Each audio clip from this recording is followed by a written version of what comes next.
From Los Alamos National Laboratory, this is the National Security Science Podcast. 3,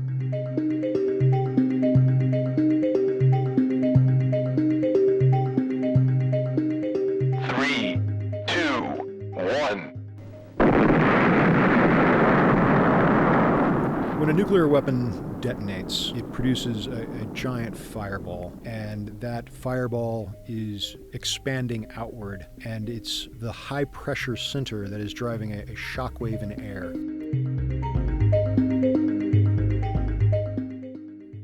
Hello and welcome to the National Security Science Podcast, a spin-off of the National Security Science magazine. I'm your host, Brenda Fleming, and we are recording from Los Alamos National Laboratory in beautiful northern New Mexico. Today, we will learn what happens when a nuclear weapon detonates and why understanding nuclear weapons effects is crucial for Los Alamos National Laboratory. But before we get to that, here's National Security Science writer Ian Laird with today's Labcast. Artificial intelligence is taking center stage at Los Alamos National Laboratory. This spring, the lab announced it has created the National Security AI Office to help establish artificial intelligence as a powerful foundation for progress in science and technology. The lab's former director of advanced simulation and computing, Jason Pruitt, heads the new office. The group will explore the use of generative AI at the lab and the implications of AI for biosecurity, proliferation, cyber, and adversarial attacks. Another goal of the office is to improve the forecasting capabilities of AI. Thanks, Ian. Now let's turn things over to National Security Science writer Jill Gibson and her special guest on weapons effects. I'm joined today by Los Alamos National Laboratory's Chief Scientist for Nuclear Weapons Effects, Dr. Tim Gourley. Tim's role involves coordinating nuclear weapons effects research, analysis, information, and outreach for the lab and its external partners and agencies. He is a nuclear engineer in the lab's theoretical design division, and he is an expert on weapons effects, including one thing that he told me when I first met him, which is Hollywood gets a lot of things wrong. That they do, Jill, and a lot of the things they get wrong depend on a wide variety of circumstances. So if there is a giant fireball. Yes, it's very impressive, incredibly hot, produces lots of radiation, both nuclear and thermal radiation, that can do a lot of damage to both people, electronics, buildings, produce craters in the ground. But the extent or how far away that damage takes place is usually excessively exaggerated. I've seen the movies. Everything's gone. We're just vaporized. Yes. And so that's not true either. It's complicated, and there are a variety of circumstances that I'd like to talk about. If you have a lower yield nuclear weapon, usually it is the neutron and gamma radiation that impacts people at the furthest distance. When a nuclear weapon detonates, it produces a giant fireball, and that fireball is expanding outward, and it's the high-pressure center that is driving a shockwave in air. As a nuclear weapon detonates, the splitting of uranium and or plutonium is creating a whole lot of heat, and that heat is driving the expansion of the weapon and even the air around the weapon, which produces a shock wave. And the nuclear reactions are producing neutrons and gammas and nuclear radiation that is lethal to people, to electronics, and can ultimately drive an electromagnetic pulse. The fireball is incredibly hot, hotter than the surface of the sun, and that is radiating thermal radiation, and that can produce second, third, fourth degree burns and otherwise impact other materials.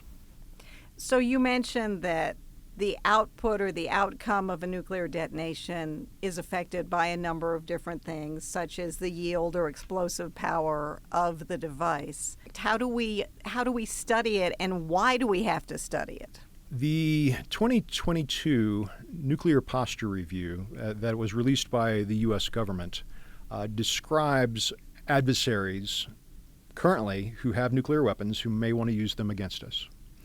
And so we need to be able to understand, we as a country need to be able to understand how those weapons affect our own military forces, because our own military forces are obligated to fight through the nuclear environments and still achieve military objectives. We need to be able to understand if any of these weapons are used against our cities, our homelands, and to be able to think about, well, are the lights going to go off? Is a city going to be leveled? No, a city is not going to be leveled. But what are the impacts? And both from a military and a civilian consequence analysis. So there's the Department of Defense and there's the Department of Homeland Security, and we, NNSA, are trying to support both of those entities in their questions about nuclear weapons effects. So how do we go about studying, investigating weapons effects? I know prior to the 1992 testing moratorium, we conducted tests with devices in the desert of Nevada and in the Pacific. We don't do that anymore. So how do we study nuclear weapons effects? So I like to think that a thorough and a broad understanding of nuclear weapons effects is built on understanding the historic tests that you talk about. So there were more than 30 above ground tests in Nevada and some in the Pacific where we looked at the nuclear effects on military equipment, on animals and other test subjects, and understood what these things could do to us. And modern effects emulators, because we can't do nuclear weapons testing anymore, even underground, modern nuclear emulators take pieces and parts of those effects. So maybe it's the blast, maybe it's the thermal radiation, maybe it's the nuclear radiation, and we have experiments where we can take equipment and see what a particular weapon phenomenology can do to that piece of equipment, how much it takes before that piece of equipment interrupts or temporarily fails, or how much before it is permanently destroyed. In addition to the pieces and parts testing that go in through these emulators, there's modeling and simulation. So we at LANL and Livermore and Sandia have also tried to leverage our foundational modeling and simulation capabilities in terms of being able to predict what is the blast wave, what is the radiation, what is the follow-on electromagnetic pulse. What we're doing is creating these simulations of what happens when there's an explosion of a nuclear device using a computer code, and it generates a 3D model, right? So it's in high fidelity, you can see everything that happens, correct? So that is the goal, and in many cases we can do that. So we can take terrain maps of topography or maps of cities and pull in the building information so we can propagate a blast wave through a city. That is still a supercomputing kind of challenge, and it's very difficult to do, and so we don't do a lot of them. The three-dimensional effects also take place with regard to the Earth's magnetic fields and how detonations in outer space sort of propagate and spread debris that is still highly charged, but it gets stuck in the Earth's magnetic field, and so it creates a threat for satellites as they continue to sort of orbit through this debris cloud. That's another Hollywood scenario, the electromagnetic pulse created by a nuclear weapon that shorts out all of our communications, and we have no electricity, we have no cell phones, we have no computers. Can you create a model of whether that will happen, and how worried should people be? So we do spend a lot of time and effort, and have for many decades, trying to simulate the effects of electromagnetic pulse. There have been some historic tests, such as Starfish Prime, which is a 1.4 megaton, a very large device at 400 kilometers, so that is in low Earth orbit or well outside the Earth's atmosphere. At the time, in 1962, there were very few, on the order of 24 satellites that were in low Earth orbit. But nonetheless, several of them experienced prompt degradation and failure. So the neutrons and gammas and X-rays from the nuclear detonation caused within seconds these satellites to fail. But also this debris cloud that existed caused many of these satellites to simply orbit through and degrade over weeks to months. Some of these satellites were even launched after Starfish Prime detonated, and they failed too. So it provided a clear understanding about what satellite damage can occur from an exoatmospheric detonation. Your question actually was more about EMP, or the electromagnetic pulse. And so there are these amazing photos of people in Hawaii who took pictures of the Starfish Prime event. So it detonated around 11 p.m. at night, Hawaii time, and it had been announced prior, so there were amateur photographers set up. And you can see the aurora or glow from the detonation, and you can see all of the city lights. The lights are still on. So Hawaii was 900 miles away from this detonation. And yes, there were some scattered effects. So street lights did go out, but the city grid, the infrastructure is still there. People were doing just fine. It wasn't the complete collapse that Hollywood would have you believe.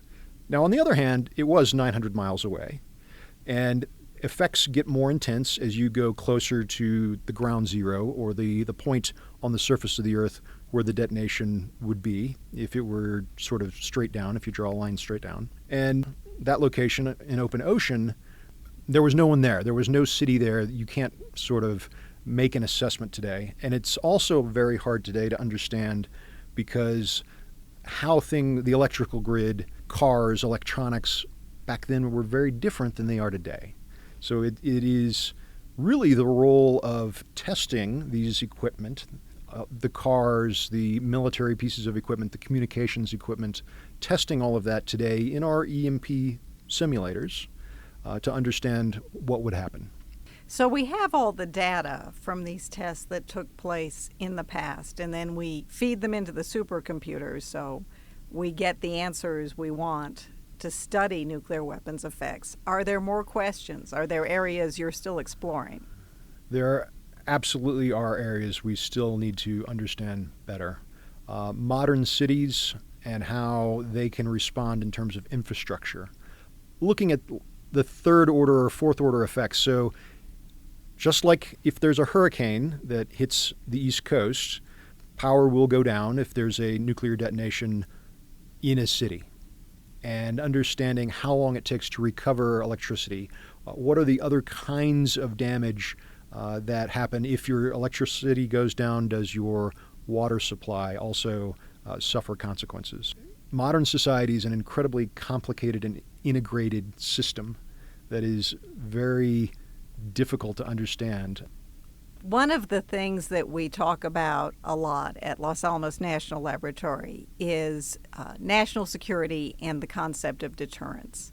How would you characterize weapons effects as part of deterrence? Understanding what an adversary can do to you and being able to prepare to respond to it or survive through it as well as you can makes its own deterrence value to the adversary, because they are not going to get as much out of the weapon use as they might think they can. And so if an adversary sees us preparing through civil defense, through DHS FEMA, or having our military conduct exercises or war games or other things that allow us to think about the difficulties but still plan to either achieve our goals, which could include life-saving of civilians, or it could include military effectiveness of continued military operations. So if the adversary can see and understand that we are able to still do what we want to do, but the adversary knows that they're still going to suffer the negative diplomatic, political, other kinds of consequences for using a nuclear weapon, their calculus is changed. Your job as chief scientist for nuclear weapons effects at Los Alamos, what does that entail? What do you do?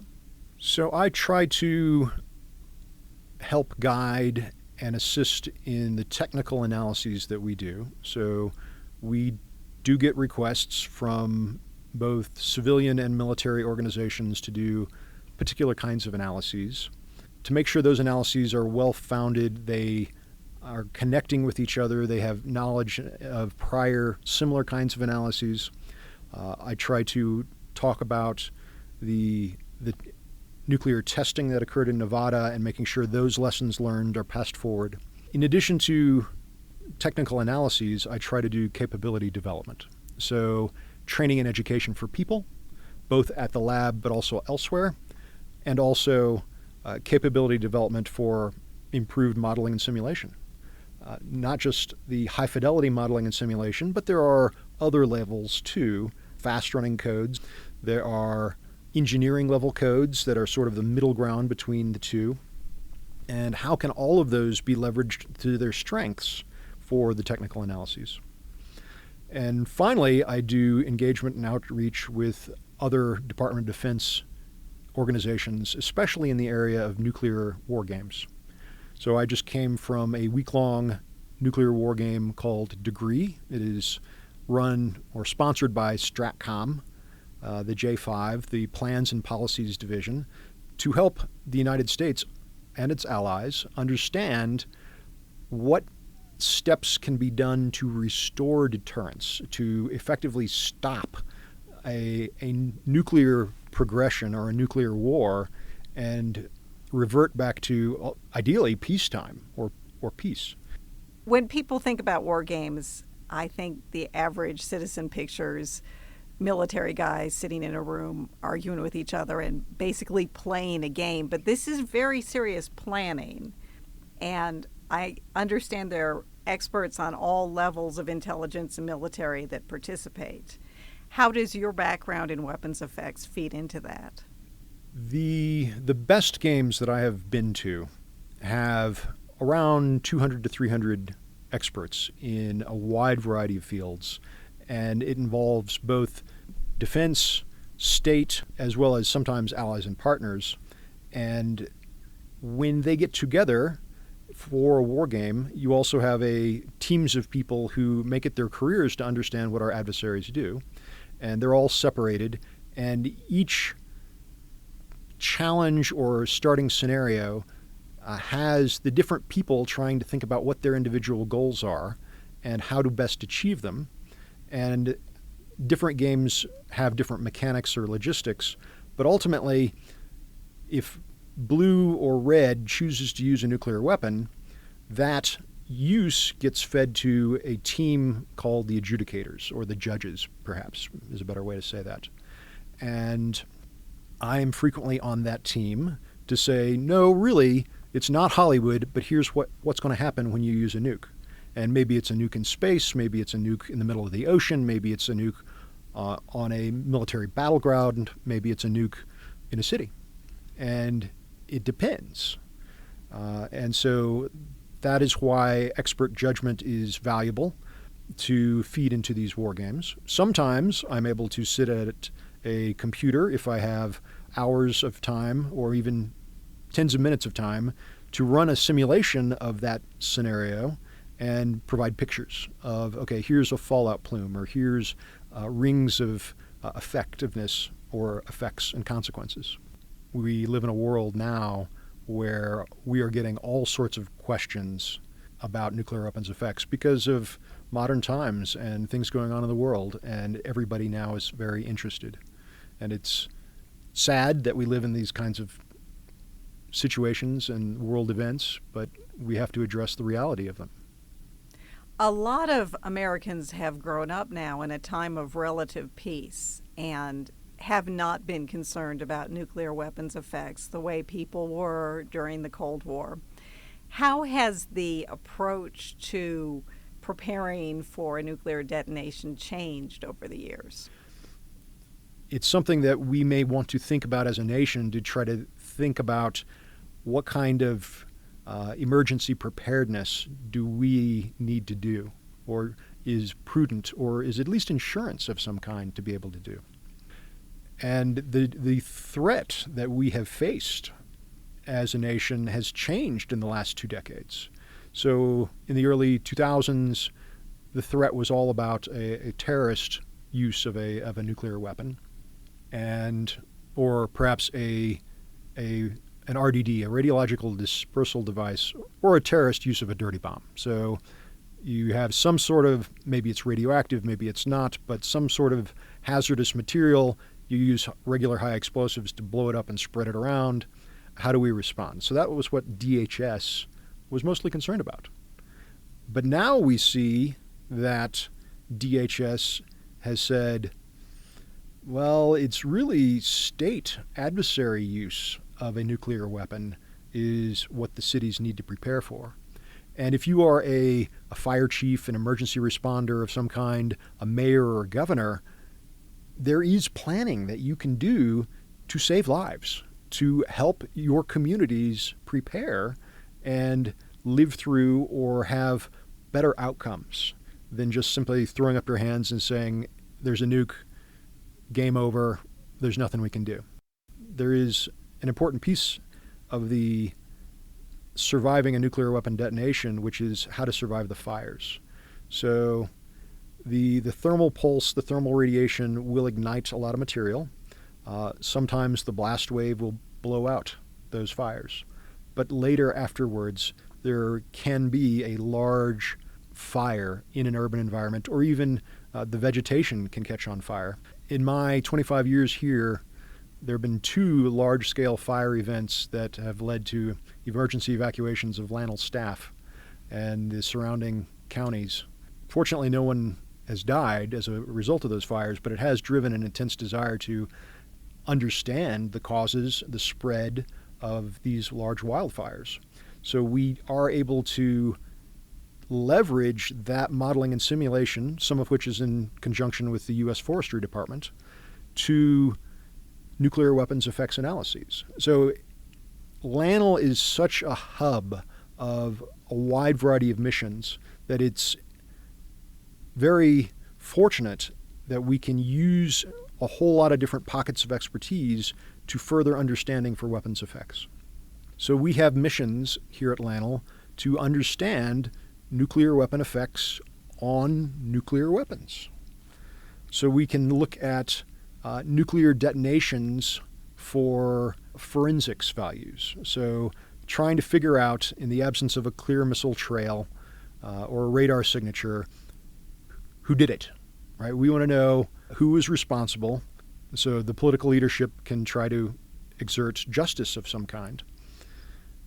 And knowing where to go to scoop from a fallout scenario to help understand forensics is the same set of information, the same modeling and simulation to tell civilians to evacuate away from or to tell military personnel to drive around. And so many capabilities exist here at LANL. We just have to figure out how to use them in different contexts, in thinking outside the box. And so that's part of what I try to do, is to be aware of all of these little pockets of excellence at the lab and think about how they can tie together.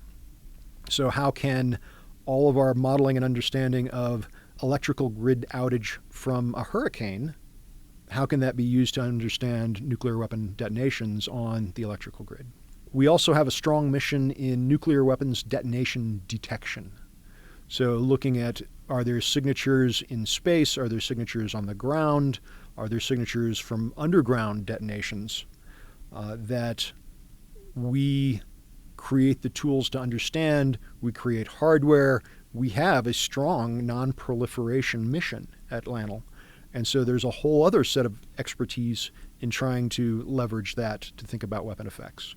So if you wanted to make a sensor, or if you wanted to make a system that can continue to detect detonations, there are scenarios where we are asked to think about multiple detonations. How can we think about the survivability of that equipment, the survivability of a system to achieve those missions? So these are all things that work together and rely on understanding the nuclear weapons effects. Why the national labs? Why not the Department of Defense or a university? Why are the national labs uniquely positioned to do this work? So I think the national labs have such an investment in these mission spaces. So in some cases, we are simply obligated and funded to achieve the forensics, the detonation detection, the survivability missions. In some cases, we have the vast computing infrastructure to leverage to think about all of these supercomputing challenges for weapons effects detonations. We have experts in a wide variety of fields that have spent their careers understanding this small little area of physics, of systems, of different kinds of things, and how to link them together. And maybe it's a 5-minute walk to another building, but it's so beneficial that I can go have a face-to-face conversation on many different things. I think the labs are also born of the culture of national service. So we are in it for the good of the nation. There are so many people here who work nights and weekends trying to get the job done that needs to be done. We are providing the best possible scientific answer and solutions, and it's not our decision on to use or not to use or how best to use.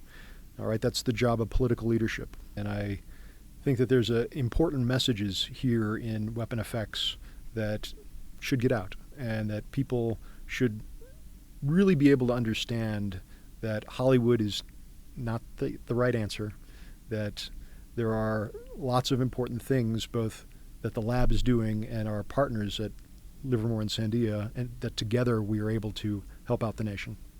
On that note, I want to thank Dr. Tim Gourley for joining us and sharing a little bit about the lab's work in nuclear weapons effects. And if you want to learn more about what he does and his colleagues' work, you can pick up the spring issue of National Security Science magazine, which has an entire story about weapons effects. Thank you, Jill and Tim.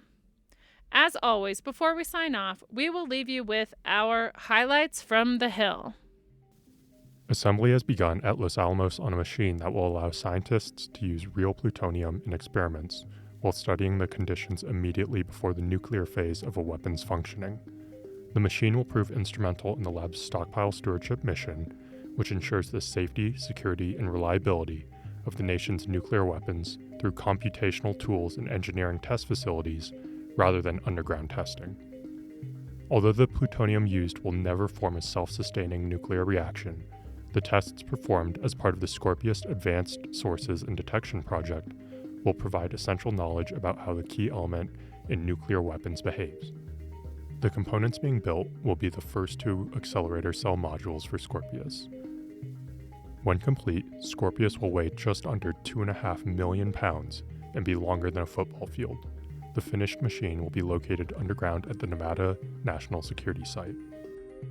Thank you so much for listening to the National Security Science Podcast.